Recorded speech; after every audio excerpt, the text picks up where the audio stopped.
আসসালামু আলাইকুম। আজকে আপনাদেরকে এই কিউট নকশি কাঁথাটা আর্ট করে দেখাবো। তো এটা সত্যি একটা অসম্ভব সুন্দর কিউট কাঁথার ডিজাইন।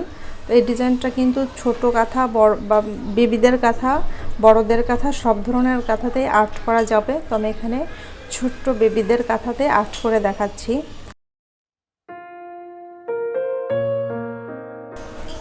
তো সেজন্য প্রথমে আমি কাঁথা 4 সাইডে দাগ কেটে নিয়েছি 2 ইঞ্চি করে রেখে, এবং কাঁথাটাকে এভাবে করে কোনাকুনি ধরে ভাঁজ করে 4 কর্নার থেকে 2টি দাগ কেটে নিয়েছি। তো মাঝখানটায় আমার এরকম ক্রস হয়েছে। এবার এই একটা কাগজের টুকরাতে এরকম একটা পাতা এঁকে নিচ্ছি। তো এই ক্রস থেকে আমি ডিজাইনটা আর্ট করা শুরু করবো, অর্থাৎ কাঁথার মিডিল থেকে আমি কাঁথার ডিজাইনটা আর্ট করা শুরু করছি। দেখেন, দেখলেই একটু মনোযোগ দিয়ে দেখলে পুরো বিষয়টা বুঝতে পারবেন।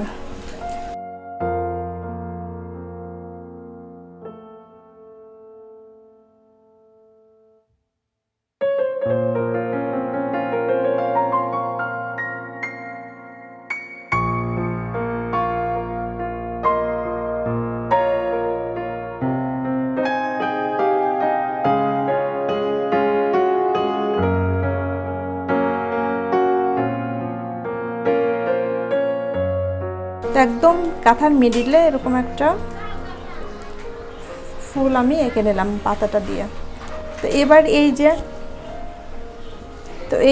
এই যে কাঁথার মাঝখান থেকে 4 কোণাতে 4টা দাগ চলে গিয়েছে। এই চারদিকে আমি পুরো দাগের উপর দিয়েই পাতাটা দিয়ে লম্বালম্বি করে পাতাগুলো এঁকে নেব। তারপর মাঝখানে এই যে দেখেন এরকম করে 4টা পাপড়ির এক একটা ফুল তৈরি হচ্ছে। এরকম করে 9টা ফুল তৈরি হবে। তো একটু মনোযোগ দিয়ে দেখলে কিন্তু বিষয়টা খুবই সহজ, এবং ডিজাইনটা আসলেই একটা কিউট ডিজাইন। এই ধরনের ডিজাইন কিন্তু শুধু কাঁথাতে নয়, যে কোনো টেবিল ক্লথ বা বিছানার চাদর, বালিশের কাভারেও আপনারা করতে পারবেন। আর আরেকটা কথা বলে রাখি, এ ধরনের ডিজাইনে নর্মাল কাঁথা ফোর অথবা চেইন ফোর দিয়ে করলে দেখতে খুবই সুন্দর লাগবে।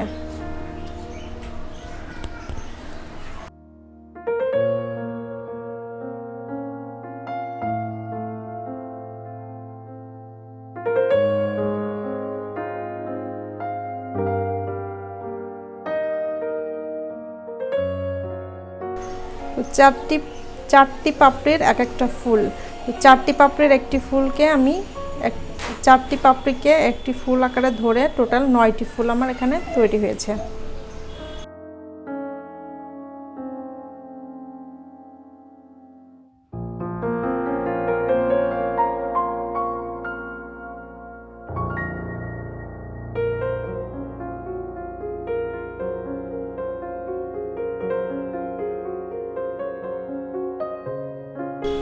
তো এবার এই 9টি ফুল থেকে একটি পাপড়ি গ্যাপ রেখে আবার 4 পাপড়ির একটি ফুল এঁকে নেব।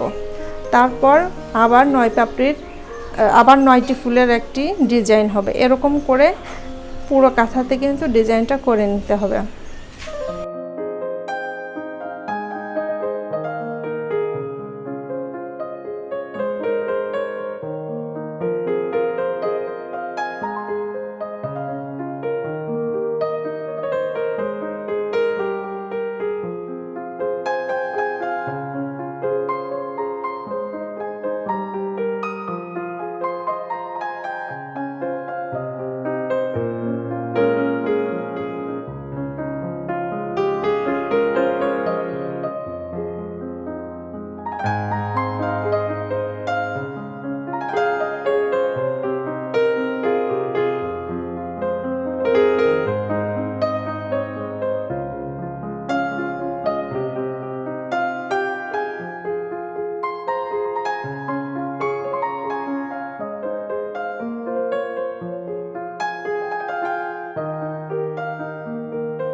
শুধুমাত্র এই কাগজের টুকরোটি দিয়েই কিন্তু এই অসম্ভব সুন্দর নকশি কাঁথাটা তৈরি আমি আপনাদেরকে আজকে আর্ট করে দেখালাম।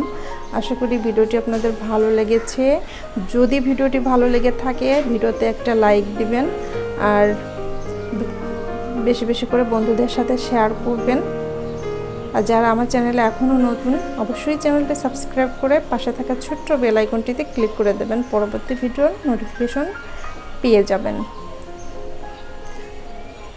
পুরো ভিডিওটি দেখার জন্য অসংখ্য ধন্যবাদ। Thank you.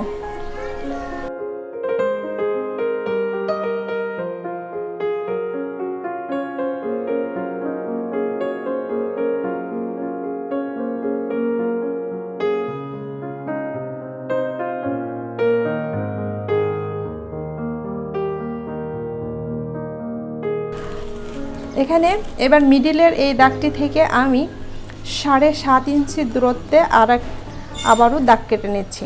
তো এই দাগটা কিন্তু একবারে হালকা করে দিতে হবে, কারণ আমার এই দাগটা সেলাই হবে না, ডিজাইনটি আঁকার সুবিধার্থে শুধুমাত্র এই দাগটি দিয়ে নেওয়া। তো প্রত্যেকটি দাগ থেকে প্রতিটি দাগের দূরত্ব হবে 7.5 ইঞ্চি।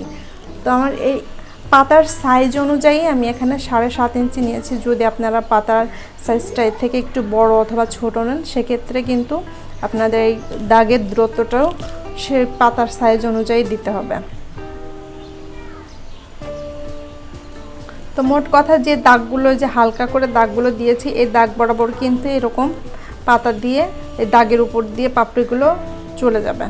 তো অটোমেটিক ডিজাইনটা তখন তৈরি হয়ে যাবে।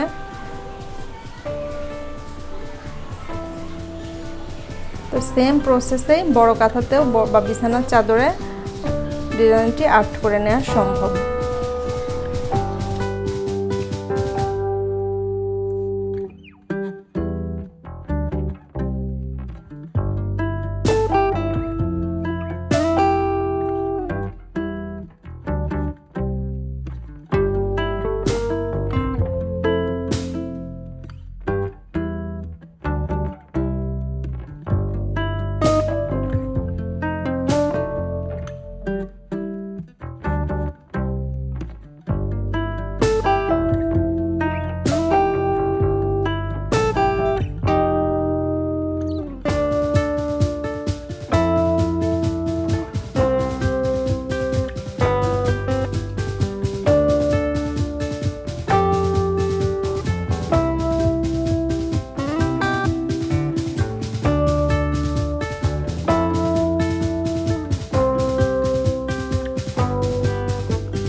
গিনি টিউব নিত্য নতুন সেলাইয়ের ভিডিও পেতে সাবস্ক্রাইব করুন।